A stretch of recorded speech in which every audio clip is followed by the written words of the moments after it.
This survey of government regulation of media conglomerates has raised some pointed questions about just how effective are antitrust laws that try to curb the development of monopolies and promote competition. We've seen that even with a series of antitrust laws in the U.S., there are periods when these antitrust laws are not really vigorously enforced by the U.S. government. And we've also found that media conglomerates have found a way to circumvent antitrust laws. These laws are intended to prevent monopolies in particular media sectors. Well, what these companies like Time Warner and Disney have done is to very strategically expand their media holdings in a range of media sectors: TV, film, music, book and magazine publishing, so that they have a presence in all these media sectors, but they avoid becoming a monopoly in any one sector, right? So that kind of sidesteps these antitrust laws that are trying to prevent monopolies. But then what happens is that you have the development of these oligopolies in all of these different media sectors, where you've got like 4 or 5, maybe 6 companies that have a dominant role in each of these media. And because these media conglomerates have strategic interests in a range of different media, they're able to cross-promote their various products and preserve their power through, for instance, Disney's film studio coming out with films that are promoted on ABC's shows like Good Morning America. And that cross-promotion, that synergy, works to reinforce the existing power of these oligopolies and make it a bit more difficult for independent media producers to get a foothold in the marketplace. Also, antitrust laws are rather ineffective for preventing local monopolies. These antitrust laws passed by the U.S. government are intended to prevent national monopolies. That hasn't stopped the development of local monopolies, where you have cities that have only one daily newspaper or one cable company like Comcast that is still able to keep jacking up cable rates higher and higher.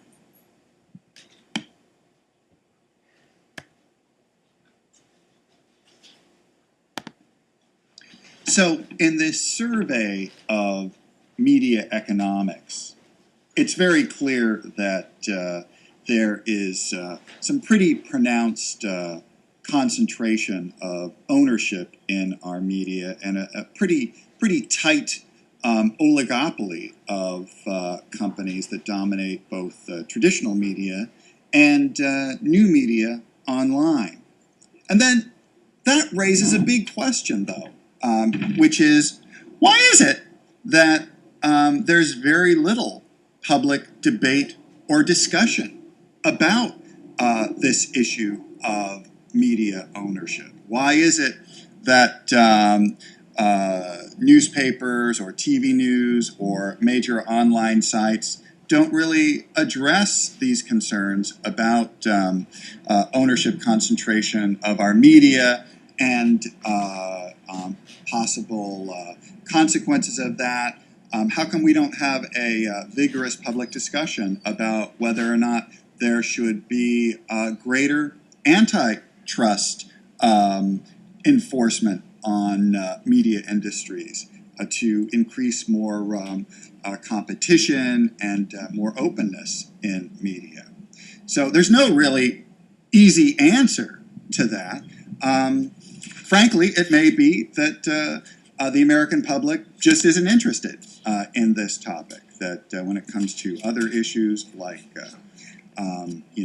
jobs, health care, crime, people may find that those are just more important issues to them than the structure of media ownership. Or it may be that there's little public debate because people are quite happy with the way things are now. People may think, hey, I've got a cable system with 500 channels. I can go online and go to 1 million different websites. So that's one possibility, all right? Another, though, may be that there is a conflict of interest here, that there may be limited coverage of issues related to media ownership and regulation and antitrust laws.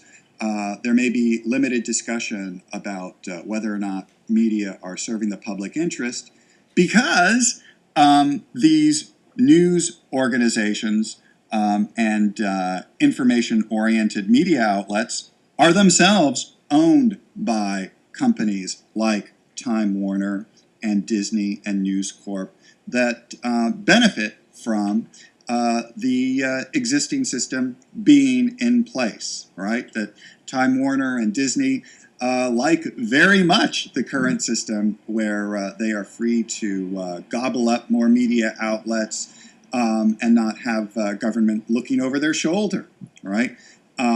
So I guess it raises a question about whether or not there is a conflict of interest there in terms of news media organizations owned by Time Warner, like CNN or ABC News that's owned by Disney. Do they perhaps avoid these difficult topics because covering them would harm the economic interests of the parent company, right? So it's, I think, a question for us to ask. There is also a question, going back to the concept of hegemony that we talked about earlier, about to what extent have people been socialized by our popular culture to accept things the way they are. And here your book points out that people are very reluctant to criticize capitalism or a free market economic structure. People are kind of reluctant to call for greater government oversight or regulation of media. Is there a possibility that some people have been socialized by these hegemonic ideas about celebrating business and demonizing government so that people are primed to be opposed to any kind of government investigation of ownership concentration? Are people primed to celebrate large corporations as bringing all these great things to life? All right. So again, to what extent is our popular culture that is produced by these larger media conglomerates, to what extent does that culture promote certain ideas and values that reinforce those companies' own economic interests, and to what extent do people that consume this media then just kind of buy into these ideas, the existing structure of society, and then are reluctant to question any kind of aspect of existing social arrangements. Your book also, I think, makes an interesting distinction between the concepts of consumer control and consumer choice. These concepts speak to how much power the individual consumer has in our media today. Now, I think advocates of current media conglomerates would say that, hey, Time Warner or Disney, when it really comes down to it, they don't really have that much power or influence in our media or society because they have to respond to the interests of the consumer, right? That when Disney's ABC network puts on a new show, well, people have to watch that show or it's going to get canceled, right? When Time Warner puts out a new Batman film. People aren't forced to see it. If it's a bomb, people will stay away, and then as a result, Time Warner will not make those kind of movies anymore.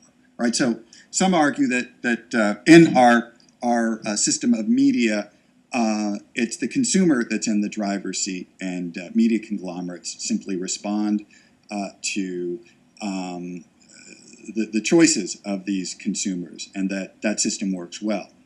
Well, the book points out that it's not really quite that simple, because we need to distinguish between these concepts of consumer control and consumer choice. The book says that, yes, we as consumers do have choice, all right, that we can choose between going to the multiplex and the theater, and we can choose between watching Time Warner's Superman's The Man of Steel, or we can watch The Avengers, all right, put out by Marvel, contending superhero movies, all right?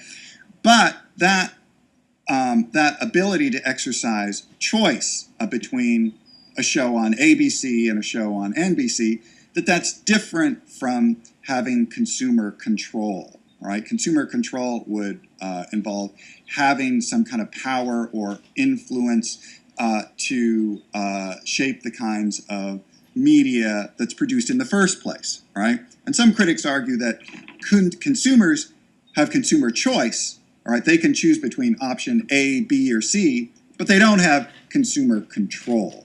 The consumers have to make a choice between what's already out there in the media or in the marketplace. That consumers, really ultimately have very little power or influence over mega companies like Time Warner or Disney in terms of influencing the films or TV shows that they make in the first place. So again, an interesting distinction here between consumer control and consumer choice, and just how much power does the consumer ultimately have in this media environment.